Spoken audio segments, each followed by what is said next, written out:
Katika maisha yetu ya kila siku tunahitaji kuvumilia vitu vingi. Cha kwanza, unahitaji kuvumilia majaribu. Bwana Yesu asifiwe. Sasa kama naongea na watu waliookoka, tasema cha pili hicho kinakuwa cha kwanza, ili ustahimili majaribu na kungojea zile ahadi Mungu ambazo ametupatia. Cha pili, unahitaji kuvumilia vitu vibaya na kuvumilia ahadi za Mungu, lakini pia kuwavumilia ndugu wanaokuzunguka. Hivyo ni vitu ambavyo tunaposema uvumilie ni hivyo. Basi ujumbe wetu wa leo wa usikate tamaa umebeba vitu vingi ambavyo nimevisema vya kwamba ni kwa nini mtumishi wa Mungu, kwa nini wewe muamini usikate tamaa. Yapo mambo mengi ambayo yanaweza katokea pale unapokuwa umeamua kukata tamaa. Leo tunazungumza kwamba ni siku ya mwanaume. Sasa mwanaume ni kiongozi katika familia. Katika maandishi mbalimbali, mwanaume yamkini anahitajika atoe mahitaji muhimu ya familia. Atoe sehemu ya kulala, au amejenga au hajajenga, lakini familia yake iwe na sehemu ya kulala. Mwanaume atoe chakula, mwanaume huyo atoe mavazi, na vitu vingine ambavyo vinahusika na hivyo. Sasa huyu akikata tamaa itakuwaje? Huyu mwanaume akikata tamaa itakuwaje? Itakuwa ni jambo la hatari sana. Kwa hiyo ndio maana nimekuja na ujumbe wa leo kwamba usikate tamaa. Naam, mtu anapokuwa amekata tamaa, mtu anapokuwa katika hali ya kukata tamaa, vitu vifuatavyo vinaweza vikatokea. Lakini pia niseme, hali ya kukata tamaa sio roho ya Mungu. Kukata tamaa ni neno la roho? Hapana. Kukata tamaa ni roho ya shetani. Yaani pale unapokuwa unaenda katika kitu, katika njia zako, katika ulimwengu wa roho au ulimwengu wa mwili, unapokuwa unaenda kukata tamaa, inatakiwa ujue hapo sasa Mungu amekuacha, unaenda wewe mwenyewe. Kwa hiyo naomba tuweze kwenda katika vitu hivi ambavyo nimeviorodhesha kwa haraka, kwamba kwa nini hatutakiwi kukata tamaa. Mtu akikata tamaa, cha kwanza, roho ya kukata tamaa huiba matumaini ya mtu. Tusome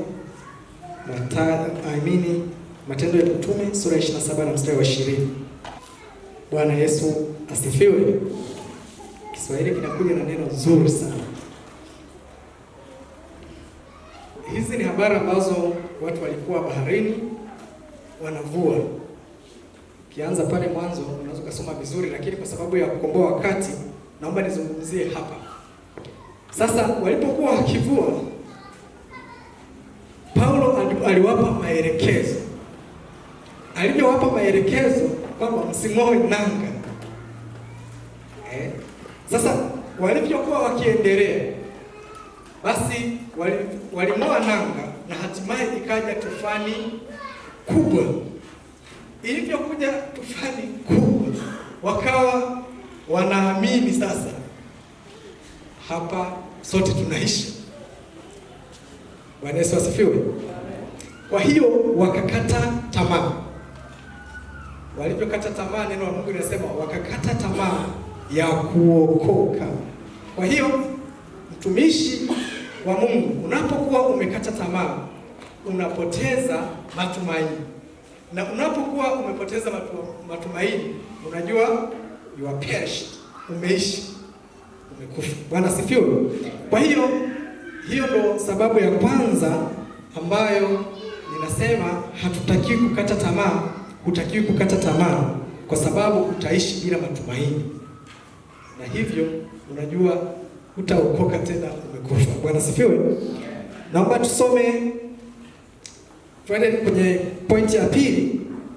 kwamba unapokuwa umekata tamaa, hali hii huondoa ujasiri na kutia hali ya hofu. Huondoa hali ya ujasiri na kutia hofu. Mtu aliyekata tamaa anakuwa ni mtu ambaye hana ujasiri kabisa na amejawa na hofu. Bwana Yesu asifiwe. Tusome Kutoka sura ya 14 mstari wa 12. Sasa hii ni safari ya wana wa Israeli ambao walikuwa wanatoka katika nchi ya utumwa Misri kuelekea katika nchi ya ahadi.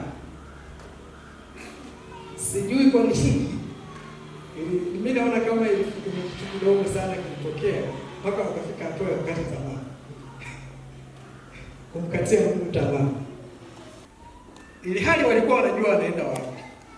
Bwana Yesu asifiwe. Walijua wanaenda wapi, lakini walivyoona wakakata tamaa na hatimaye wakaanza kumlaumu Musa. Musa, tulikwambia bora utuache kule Misri. Kwa nini umetuleta tuje kufa katika jangwa hili? Bwana Yesu asifiwe. Kwa hiyo hawa wana wa Israeli walifika hatua ya kukata tamaa. Na unapokuwa umekata tamaa, unaona hakuna njia nyingine. Yaani hawa wana wa Israeli waliona kwamba wanaenda kufa. Bwana Yesu asifiwe. Sasa similarly, katika maisha yetu, nimeshasema katika njia zetu, tunaweza tukawa tunaenda katika njia fulani, tukafika hatua kwamba tukaona hakuna linalowezekana, tukaishiwa ujasiri. Lakini mtu ambaye hajakata tamaa, hawazi kuishiwa ujasiri katika kile anachoenda kukifanya, na anaamini kuwa kinaenda kufanikiwa. Bwana Yesu asifiwe. Amen. Tutaenda mbele, tutaona Musa alivyowaambia, ambaye peke yake inaonekana ibaki kuwa na ujasiri. Bwana Yesu asifiwe. Hali ya kukata tamaa huwa inaleta kwa mtu hali ya kujizira. Na mtu anasema sasa liwalo na liwe. Bwana Yesu asifiwe. Sijui kwenye maisha umeshafikia hatua hiyo ukasema sasa liwalo na liwe. Haitakiwi hilo neno liwepo pamoja na sisi. Bwana Yesu asifiwe. Lakini katika maisha ya kila siku tunaamini kwamba kila mmoja na katika anachokifanya kuna muda anafika hatua ya kusema kwamba hiki hakiwezekani. Na hiyo ni sifa ya kibinadamu. Na tumeshawahi kusema hakuna mtu ambaye anajua kila kitu. Hakuna mtu ambaye anaweza kila kitu. Lakini kwamba tunatumaini mbele za Mungu kwamba Mungu ni mwaminifu. Nimesoma neno ambalo linasema Mungu ni mwenye huruma na mwingi wa rehema. Kwa hiyo kuna vitu vingi ambavyo tunaweza tukaona hatuviwezi na haviwezekani, lakini kwa sababu Mungu anakuwa pamoja na sisi vinawezekana. Bwana Yesu asifiwe. Amina. Kitabu cha Ayubu sura ya 6 mstari wa 26. Ayubu tumemaliza kusema katika salamu kwamba ni mtu ambaye alivumilia na baadaye akavuna yaliyo mema.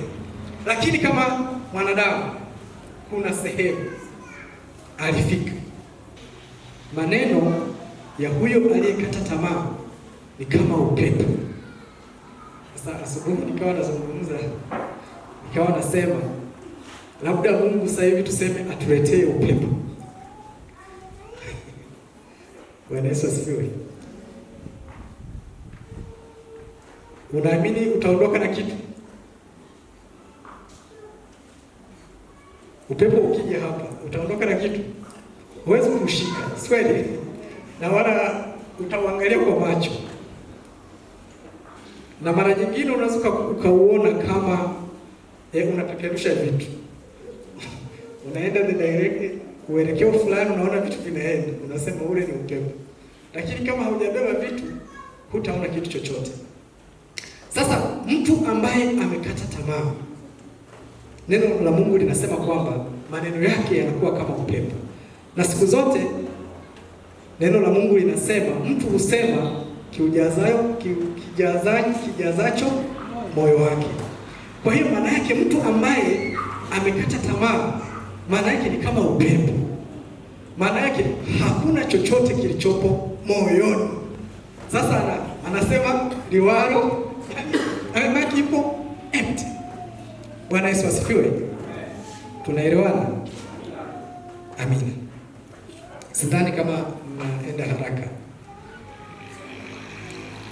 Naomba niende kwenye pointi nyingine ambayo ni ya 4, kwamba hali ya kukata tamaa hutia hofu neno la Mungu.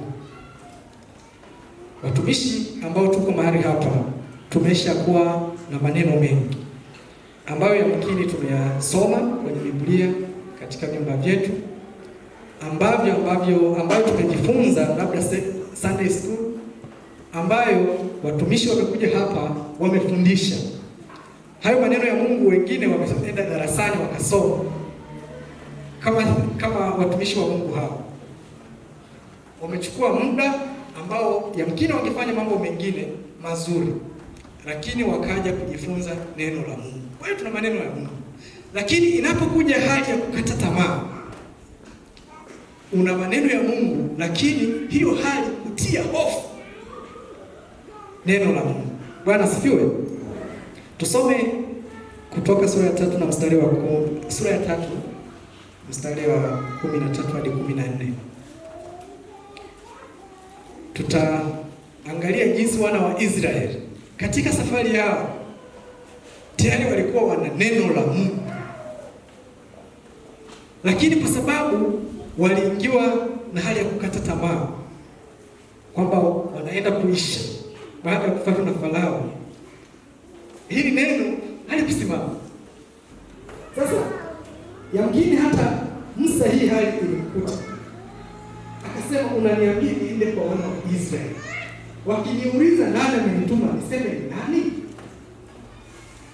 Kwa hiyo Mungu akamwambia Musa, kamwambie mimi niko ambaye niko amenituma kwenu.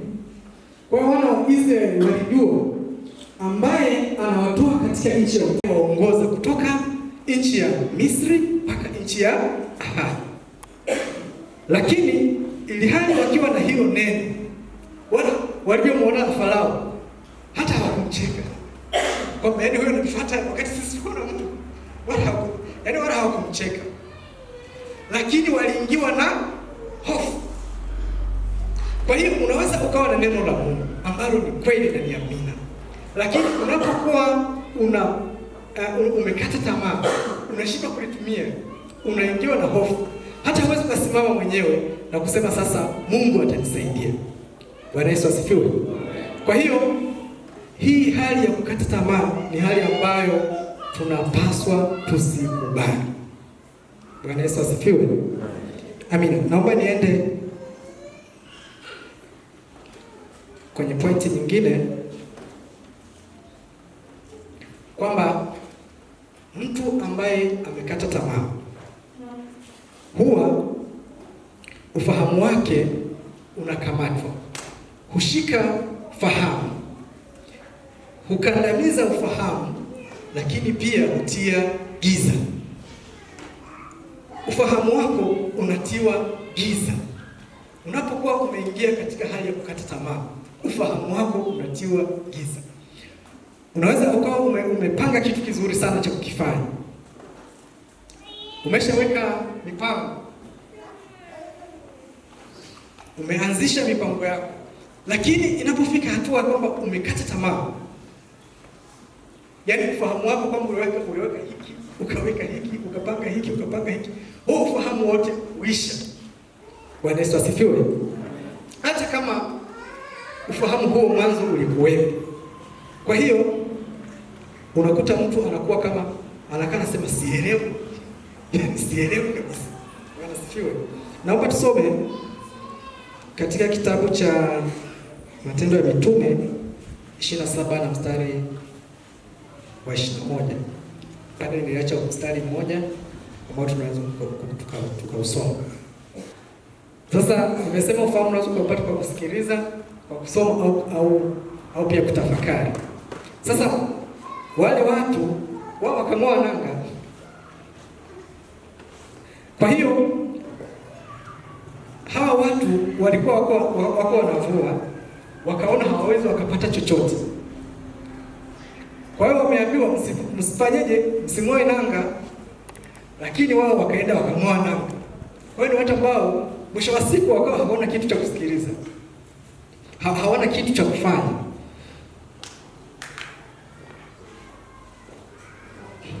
Kuna mazingira mengi ambayo naweza nikatoa mifano ambayo mtu ambaye amekata tamaa anakuwa hana option ya kufanya. Bwana Yesu asifiwe.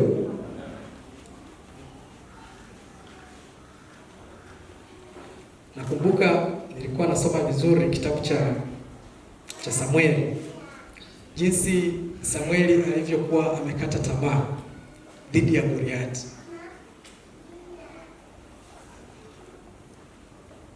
Alikuwa akiangalia jeshi lake, anaona ni dhaifu dhidi ya Goliathi,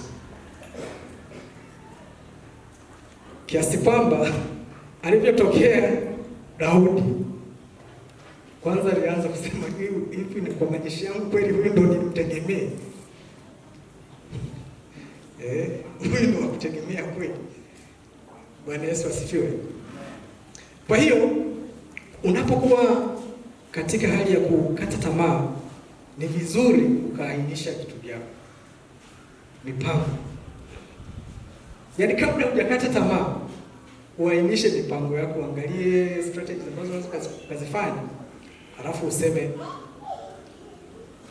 alafu uombe Mungu akusaidie. Bwana Yesu asifiwe. Haitakiwi tufike hatua ya kukubali kushindwa na kukata tamaa. Kitu cha ambacho nataka nikiongeze cha 6,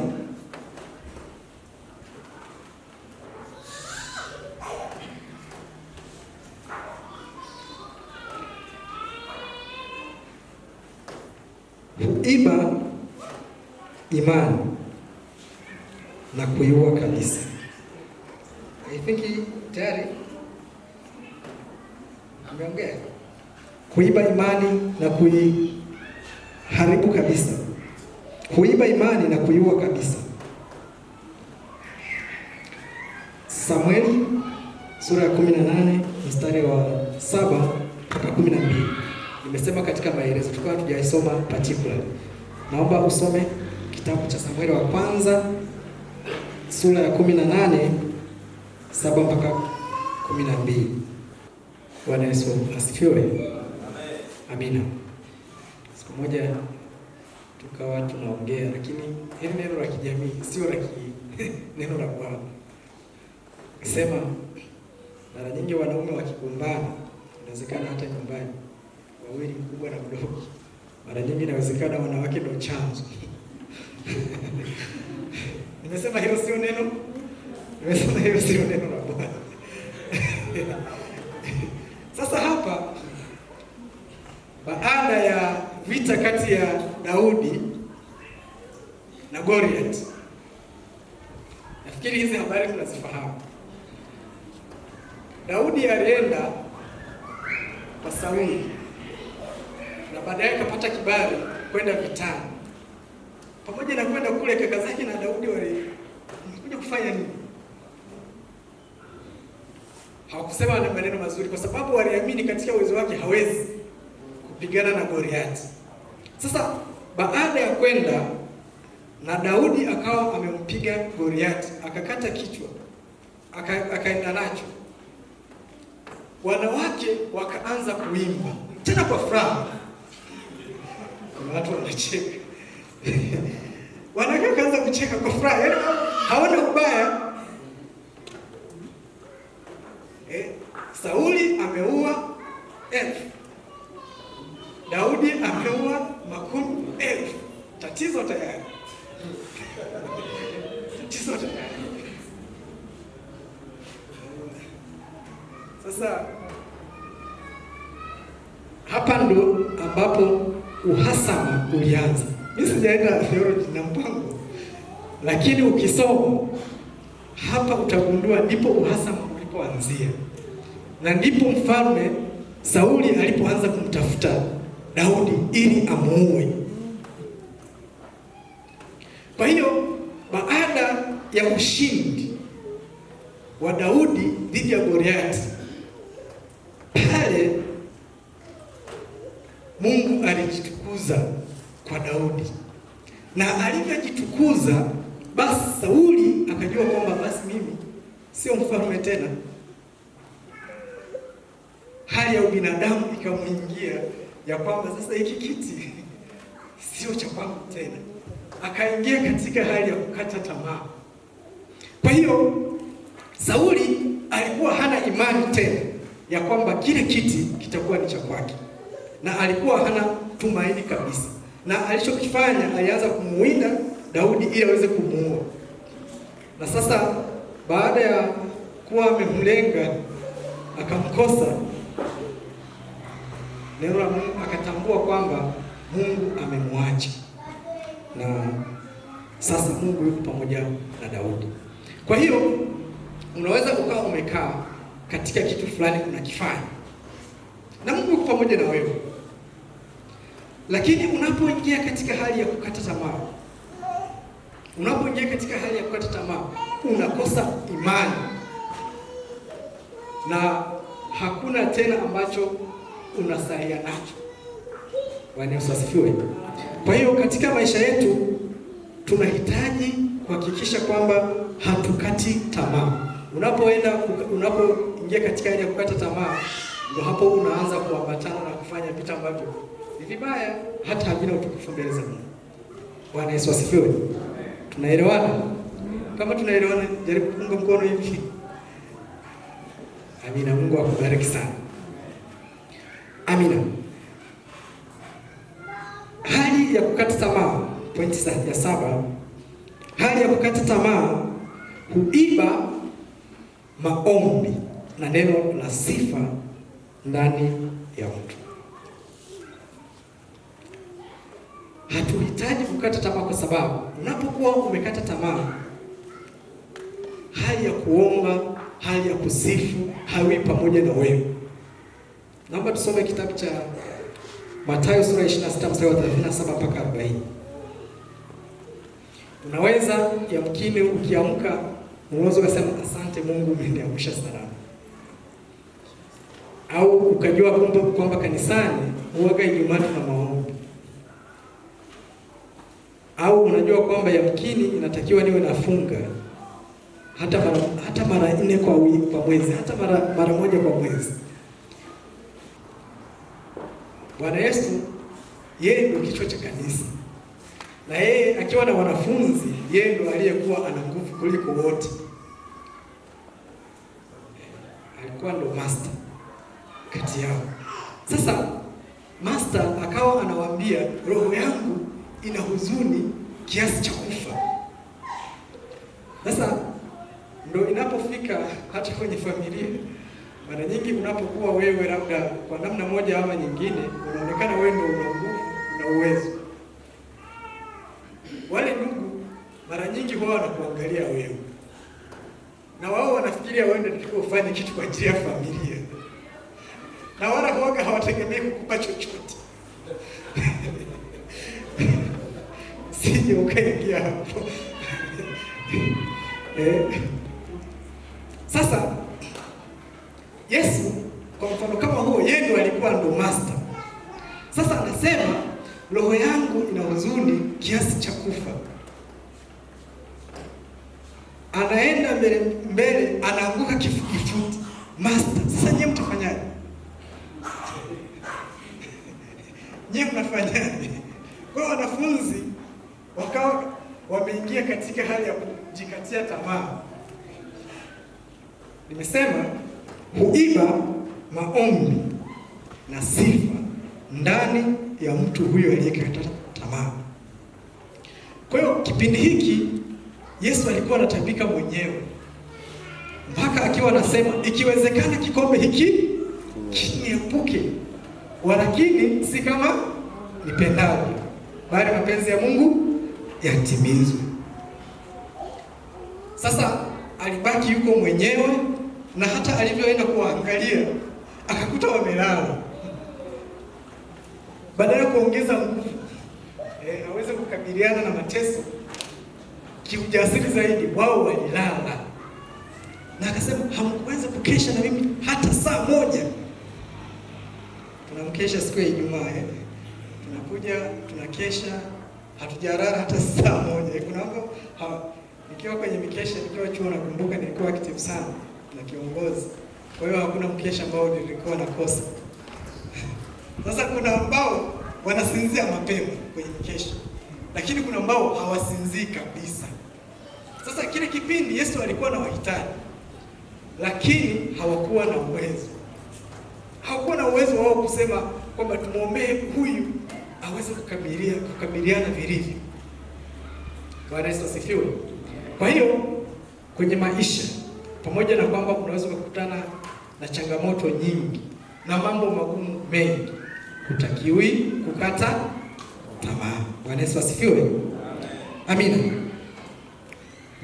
Hali ya kukata tamaa ndiyo ambayo huongeza uzembe katika roho na mwili. Bwana Yesu asifiwe. Mtu ambaye amekata tamaa, yaani ndio huwa ni mvivu kabisa. Hutia hali ya uvivu katika mambo ya kiroho na katika mambo ya kimwili. Nafikiri kwa umri wetu hapa inawezekana tumeshawahi kukutana hata na mtu ambaye alikuwa yuko vizuri katika mambo ya kiroho kanisani, halafu akakata tamaa. Yaani yule mtu hata kimtia nguvu, unaona kama haelekei. Kazini ukikutana na mtu ambaye amekata tamaa, unakuta yale majukumu yake yote ya kimsingi hakuna ambalo analifanya effective. Naomba tusome neno la Mungu katika kitabu cha Mhubiri sura ya 2 na mstari wa 20.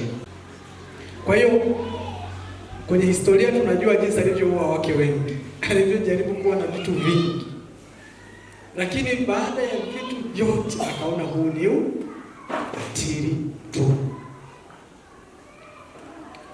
Kwa hiyo akafika hatua akakata tamaa, na akawa bahati nzuri sasa Mungu amemwelekeza upande ambao ni sahihi wa kuelekea. Bwana Yesu asifiwe. Mtu ambaye amekata tamaa huwa ni mtu wa lawama nyingi. Bwana Yesu asifiwe. Hali ya kukata tamaa huleta lawama nyingi. Naomba tusome tena Kutoka sura ya 14 na mstari wa 13. Tuangalie jinsi watu walivyokuwa na lawama, ambao wana wa Israeli walimwambia Musa kwamba kwa nini umetuleta tufie jangwani? Kwa nasema mwanzo niliposema ukiwa kwenye familia labda ndio wewe, alafu kuna ndugu wengine ambao mara nyingine nawaelekeza uelekeo ni huu. Maana wanapokaa wawili watatu afu wamepatana huwa kuna uelekeo. Sasa unasema uelekeo ni huu, halafu wanajawa na lawama. Siku moja nilikuwa ninasema hivi, lawama sio tunda la Roho.